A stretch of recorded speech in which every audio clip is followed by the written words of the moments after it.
All right, let's dive in. Today, we're going to go on a bit of a journey and we're going to zoom out, way out. We'll start with a single, kind of broken idea about our own skills, and we'll see how that exact same thinking could end up shaping the entire future of our society. It's all connected, the way we work and the world we're all going to live in. So let's get started. First up, a question for you, and it's going to sound a little silly. Brain or circulatory system? Which one do you need to live? I mean, it's a trick question, right? A biological parlor trick. If you ask for just the brain, you get a useless lump sitting in a jar. If you ask for just the circulatory system, you get a puddle. Obviously, you need both. They're one single integrated system. Now keep that false choice in your head, because it is the key to absolutely everything we're about to unpack. So we're going to start our journey at the smallest level, the individual. We're going to see how that weird false choice, brain versus blood, shows up in this fundamental mistake we make about our own abilities. Let's call it the brain in a vat fallacy. You've heard this a million times. Oh, she's a brilliant coder, but her people skills are lacking. Or he's a fantastic communicator, but, not very technical.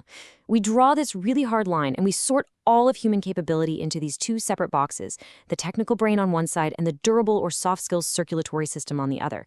We treat them like a binary choice. It's a convenient way to label people, sure, but it's a really deep misunderstanding of how human beings actually work. And listen, this isn't just some philosophical debate in a classroom. This separation leads to real, actual, expensive failures. You've got the brilliant, unusable tool. A team of genius engineers builds a technical masterpiece, but they never once talk to the people who are actually supposed to use it. The result? Magnificent code that just sits there gathering digital dust. Or, on the flip side, the visionary but totally empty policy. A committee drafts this beautiful, inspiring, ethical AI policy, but with zero technical input, so it's impossible to actually implement. Both are just monuments to wasted time and money. So, what's a better way to think about this? Let's try a different metaphor. Think of a plant.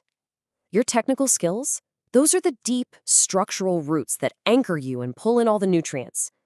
Your durable skills, empathy, communication, that's the shoot system. The stems and leaves that break the surface, interact with the sunlight, and actually produce the fruit. You literally cannot have one without the other. They are a single living thing. Okay, so what happens when this broken, separated way of thinking scales up? What happens when it infects an entire organization, starting right at the very top? Well, that leads us straight into the leadership catch-22 and the journey from being a director to becoming a gardener. I think we've all seen this movie before, right?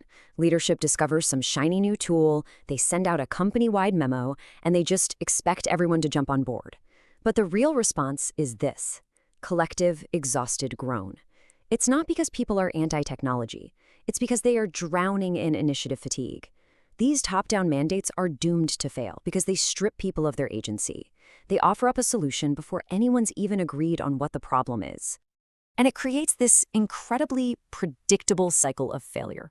Step 1, leadership finds a tool.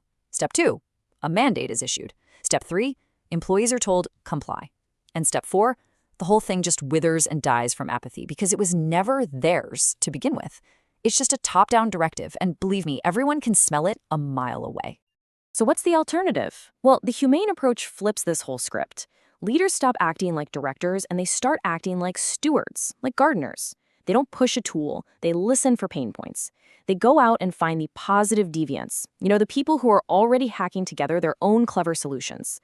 Then, they provide aggressive psychological safety so it's okay to try things and fail. And finally, they act as community weavers, connecting people and their ideas to each other. It really boils down to this: you can't put authenticity on a project plan. You can't schedule enthusiasm in a meeting.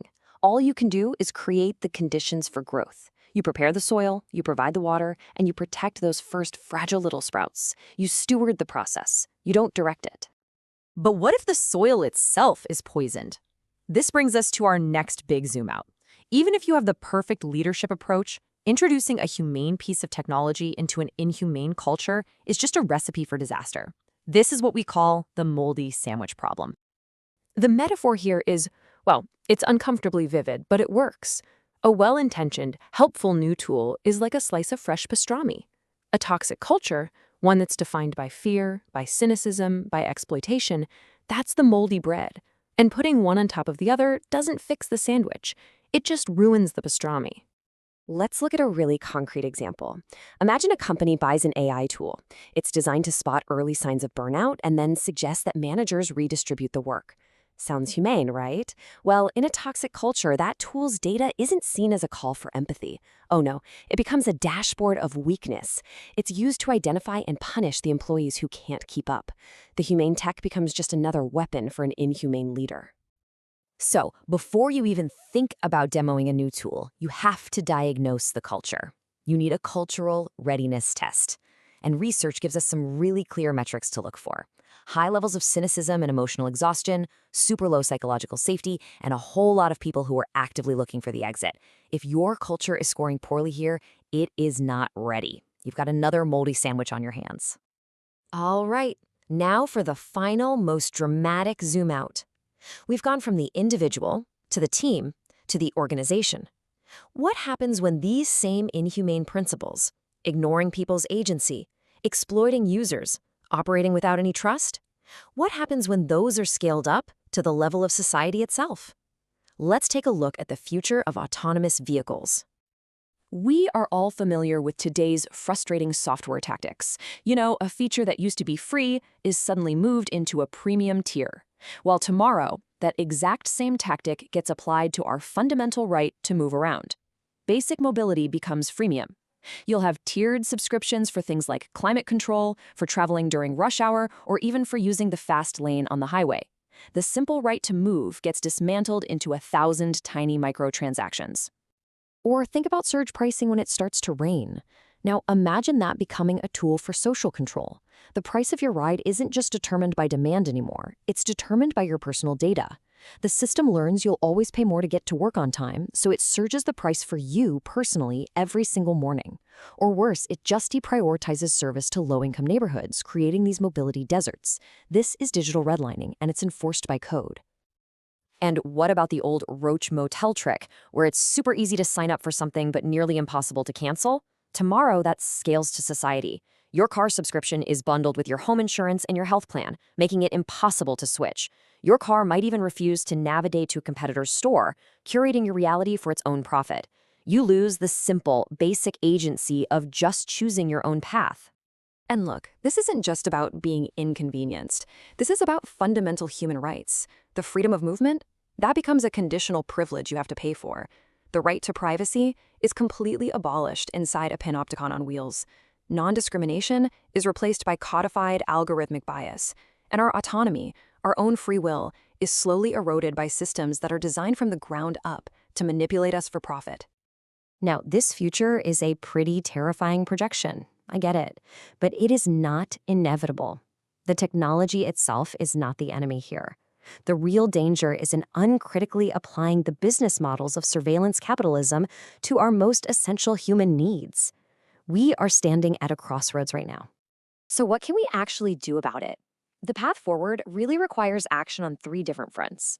As citizens, we have to demand data ownership as a fundamental right. As technologists, we have to champion open protocols that serve people, not proprietary platforms that just trap them. And as policymakers, we have to find the courage to regulate mobility as a public utility to make sure there's fair and equitable access for everyone. Which brings us right to the final question. From the way we value our own skills all the way up to the systems that move us through the world, we are making a choice right now. The code for our future is being written today. So what's it going to be? Will the technology we build lead us to liberation, or will we find ourselves trapped in a lockdown that we never even chose? The time to take the wheel is now.